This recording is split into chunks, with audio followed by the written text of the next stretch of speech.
Welcome to Chillin' 101. We hope this video helps. In this video, I will show how to make quinoa halwa. Start by rinsing 1 cup quinoa until water runs clear and drain thoroughly.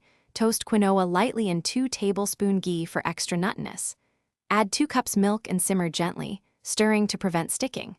Sweeten with 1/2 cup sugar and a pinch of cardamom. Fold in toasted almonds and raisins, then simmer until thick and glossy for a perfect comforting dessert. Maintain low, steady heat and keep stirring to develop a smooth, velvety halwa without burning. Toasting the quinoa briefly in ghee enhances flavor and helps separate grains for a better mouthfeel. Slowly add warm milk in stages, allowing quinoa to absorb liquid between additions and sweeten to taste. Finish with crushed cardamom and butter for sheen, then fold in nuts for texture and a warm aromatic finish that feels indulgent yet light. If you are finding this video helpful, please subscribe and like to support more recipes. Quick recommendation: the Echo Dot smart speaker is perfect for hands-free timers, voice recipes, and setting the mood with music while you cook.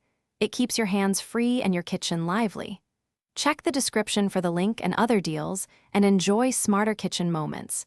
Now let's get back to the video. Taste and tweak as you cook by adjusting sweetness, spice, and richness to your preference.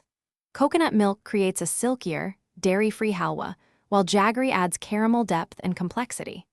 A pinch of saffron or a few drops of rose water brightens the aroma for special occasions. Toasted pistachios and cashews bring crunch, and a squeeze of lemon balances sweetness if needed for a fresher finish on the plate. Thanks for watching. Consider subscribing if we helped you.